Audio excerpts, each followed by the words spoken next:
Hello everyone. तो आज हम करेंगे करंट अफेयर्स 26 और 27 दिसंबर के daily best current affair series और मैं हूं जितेंद्र वर्मा। तो चलिए करते हैं शुरुआत। आवास और शहरी मामलों के मंत्री कौन है? हरदीप सिंह पुरी ने सुशासन दिवस पर किस पोर्टल को लॉन्च किया है? तो पोर्टल का नाम है ई संपदा एंड सुशासन दिवस को इंग्लिश में बोलते हैं good governance day. Good governance day ये 25 दिसंबर को मनाया जाता है अटल बिहारी वाजपेयी के जन्मदिन के उपलक्ष्य पर। ठीक है। और इस पोर्टल का नाम है ई संपदा जो 25 दिसंबर को लॉन्च किया गया है। भारत की पहली लिथियम रिफाइनरी जल्द ही किस राज्य में स्थापित होने जा रही है? तो राज्य का नाम है गुजरात और गुजरात की जो राजधानी है वो है गांधीनगर। गांधीनगर। और जो गुजरात के सीएम है उनका नाम है विजय रूपानी। विजय रूपानी। और जो गवर्नर है राज्यपाल उनका नाम है आचार्य देवव्रत। आचार्य देवव्रत। और इसी तरह राजस्थान की जो राजधानी है वो है जयपुर। और जो मुख्यमंत्री है सीएम है राजस्थान के वो कौन है? वो है अशोक गहलोत। अशोक गहलोत। गहलोत। और जो गवर्नर है राज्यपाल है गवर्नर कौन है गुजरात के?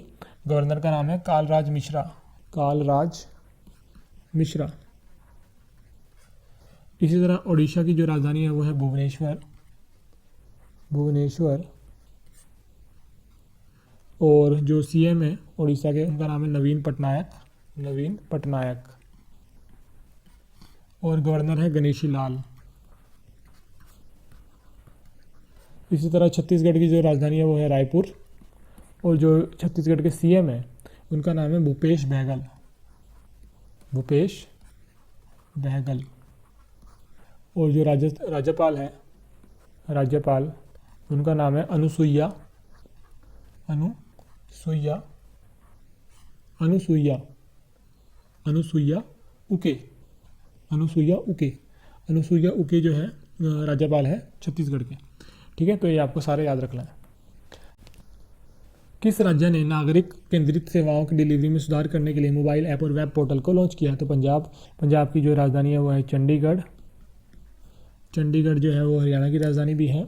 और कैप्टन जो अमरिंदर सिंह है अमरिंदर सिंह वो है पंजाब के मुख्यमंत्री।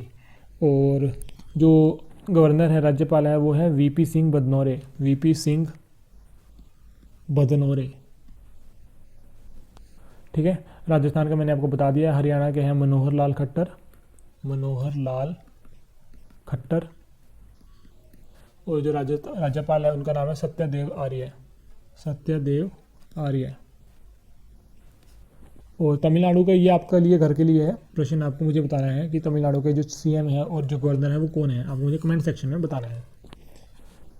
धर्म स्वातंत्र्य यानी धार्मिक स्वतंत्रता विधेयक 2020 को किस राज्य द्वारा अनुमोदित किया गया है? तो ये रूल है जो मध्य प्रदेश ने लागू किया है।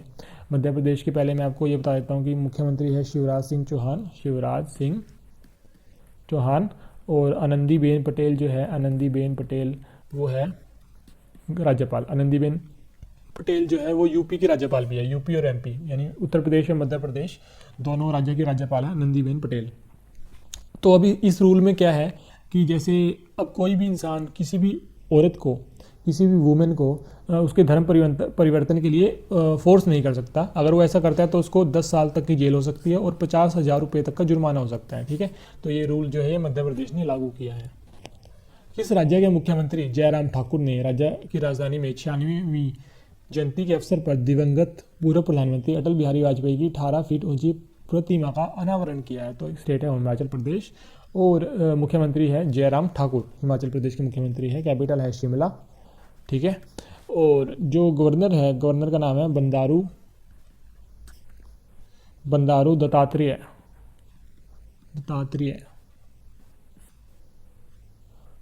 बंडारू दत्तात्रेय। तो ये गवर्नर है हिमाचल प्रदेश की। और जो मूर्ति की प्राइस है कितनी लागत आई है वो है 1 करोड़ 8 लाख रुपए में बनी है मूर्ति। ये 96वीं बर्थ एनिवर्सरी जिसको बोलते हैं जयंती के अवसर पर ये लगाई गई है। United states international development finance corporation को बोलते हैं डीएफसी ने भारत में नेशनल इन्वेस्टमेंट इंफ्रास्ट्रक्चर फंड के लिए इक्विटी में कितनी राशि निवेश करने की घोषणा की है? तो राशि उन्होंने जो निवेश करेंगे वो है $54 मिलियन। ठीक है। 1 मिलियन में होते हैं 10 लाख, 1 मिलियन में 10 लाख होता है, तो $54 मिलियन जो है वो निवेश करेंगे। और NIIF का जो मुख्यालय है वो मुंबई में है, मुंबई में। और जो इसके MD और CEO है उनका नाम है Sujoy Bose, Sujoy Bose. Centre for economic and business research के अनुसार भारतीय अर्थव्यवस्था किस वर्ष तक यूके की 5वीं सबसे बड़ी अर्थव्यवस्था बन जाएगी? नॉट यूके की, इंडिया की, वर्ल्ड की, यहाँ पे वर्ल्ड आएगा, दुनिया की 5वीं सबसे बड़ी अर्थव्यवस्था बन जाएगी। तो ये है 2025। 2019 में भी ये 5th स्थान पर थी इंडिया, और 2020 में 6th पे आ गई है। तो अब 2025 तक ये दोबारा 5th पे आ जाएगी, ठीक है। तो ये और 2030 तक ये आ जाएगी 3रे स्थान पर, ऐसा इनका अनुमान है centre for economic and business research का। बैडमिंटन वर्ल्ड फेडरेशन ने सट्टेबाजी, वेगरिंग और अनियमित मैच परिणामों के आरोपों के लिए रूसी शटलर निकिता खाकीमोव पर 5 साल का प्रतिबंध लगाया है। बैडमिंटन वर्ल्ड फेडरेशन का मुख्यालय कहाँ है? तो मुख्यालय है कुआलालंपुर में। और ये कहाँ पे है? ये है मलेशिया में, ये है मलेशिया में है, मलेशिया में, ठीक है। तो ये आपको याद रखना। सिडनी जो है ये मलेशिया जो है वो कुआलालंपुर जो है मलेशिया की राजधानी है, सिडनी ऑस्ट्रेलिया की राजधानी है, बाली इंडोनेशिया की राजधानी है, पेरिस है फ्रांस की राजधानी। तो ये है कुआलालंपुर में। फीफा ने 2021 में पुरुषों के अंडर-20 और अंडर-17 विश्व कप टूर्नामेंटों को कोरोना वायरस के लिए रद्द कर दिया था। वह आयोजन अब कब होगा? तो अभी 2021 में होना था, अब वो होगा 2023 में, ठीक है, 2023 में होगा। और जो वर्ल्ड समर ओलंपिक्स हैं वो 2020 में होने थे, अब हो गए 2021 में। कहाँ पे हो गए? जापान में। जापान में कहाँ पे हो गए? टोक्यो में। टोक्यो जो है जापान की राजधानी है। और इसी तरह 2024 के कहाँ पे होने हैं? 2024 के हो गए पेरिस में, पेरिस है फ्रांस की राजधानी। 2028 के हो गए लॉस एंजल्स में, लॉस एंजल्स है यूएस में, लॉस एंजल्स है USA में। अंतर्राष्ट्रीय क्रिकेट परिषद ICC, जिसको बोलते हैं इंटरनेशनल क्रिकेट काउंसिल, द्वारा ICC men's one day team of the decade के कप्तान के रूप में किसे नामित किया गया है? तो है महेंद्र सिंह धोनी, इनको मिला है। और ICC की decade of the team of the decade किसको मिला है? टीम ऑफ डिकेड किसको मिला है? ये मिला है विराट कोहली एंड रोहित शर्मा, इनको मिला है team of the decade, ICC team of the decade, इसकी ये मिला है विराट कोहली और रोहित शर्मा को। INS सिंधुवीर भारतीय नौसेना ने किस देश को सौंप दिया है? तो भारतीय नौसेना ने ये दिया है म्यांमार को। और ये जो है INS सिंधुवीर आप पिक्चर में देख सकते हैं, तो ये दिया है म्यांमार को। कोविड-19 संविता का संकल्प और सम्मान, यानी कि कोविड-19 crisis of civilisation and solution English में बोलते हैं, नामक पुस्तक किसके द्वारा लिखी गई है? ये लिखी है कैलाश सत्यार्थी ने, ये आप देख सकते हैं। और अभी उर्जित पटेल जो कि फॉर्मर चेयरमैन थे SBI के, और उर्जित पटेल, हाँ, उन्होंने लिखी है ओवरड्राफ्ट बुक, ओवरड्राफ्ट। ये RBI के गवर्नर थे फॉर्मर, SBI के नहीं, RBI के फॉर्मर गवर्नर थे पुराने, इन्होंने बुक लिखी है ओवरड्राफ्ट। और दलाई लामा ने अभी एक बुक लिखी है, तो दलाई लामा ने जो बुक लिखी है उसका नाम है आवर ओनली होम।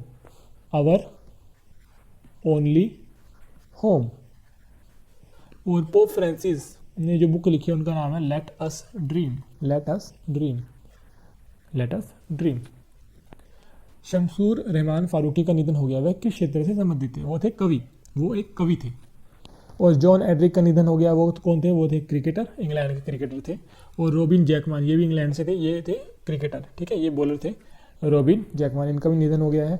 और ये रेसलर आपने WWE में देखा होगा, जॉन ह्यूबर, इनका भी निधन हो गया है। ये थे रेसलर, पहलवान, इनका निधन हो गया, 41 ईयर्स के थे, इनको लंग्स की प्रॉब्लम थी, फेफड़ों की, तो उसके कारण इनका निधन हो गया है। केंद्रीय सड़क परिवहन और राजमार्ग मंत्रालय ने वाहन संबंधी दस्तावेजों जैसे कि DL, RC परमिट आदि की वैधता को 31 मार्च 2021 तक बढ़ा दिया है। रोड ट्रांसपोर्ट एंड हाईवे के मंत्री कौन है? तो मंत्री है नितिन गडकरी, ठीक है। और RK सिंह जो हमारे पावर यानी बिजली के मंत्री हैं और न्यू एंड रीनेबल एनर्जी के मंत्री है। धर्मेंद्र प्रधान है ऑयल एंड नेचुरल गैस के मंत्री है। किरण रिजिजू हमारे हैं खेल मंत्री। किस मंत्री ने वीडियो कॉन्फ्रेंसिंग के माध्यम से जम्मू कश्मीर के निवासियों के लिए आयुष्मान भारत प्रधानमंत्री जन आरोग्य योजना, यानी कि आयुष्मान भारत प्रधानमंत्री जन आरोग्य योजना, जिसकी योजना का नाम है सेहत, शुरू की है? तो वो है नरेंद्र मोदी ने शुरू की है। और ये है प्राइम मिनिस्टर अमित शाह है होम मिनिस्टर, गृह मंत्री बोलते हैं जिनको, राजनाथ सिंह है डिफेंस मिनिस्टर जिसको बोलते हैं डिफेंस मिनिस्टर बोलते हैं रक्षा मंत्री, मैं भूल गया था, रक्षा मंत्री। और निर्मला सीतारमण है वित्त मंत्री जिसको बोलते हैं फाइनेंस मिनिस्टर, वित्त मंत्री। तो आज के लिए इतना ही, जल्दी मिलेंगे नई वीडियो में। तो आप हमें फॉलो कर सकते हैं यूट्यूब, इंस्टाग्राम, फेसबुक और टेलीग्राम पे। और आपको मुझे आंसर बताना है जो क्वेश्चन मैंने आपको घर के लिए दिया है, कमेंट सेक्शन में बताएं। और चलो मिलते हैं नई वीडियो में। Thank you so much.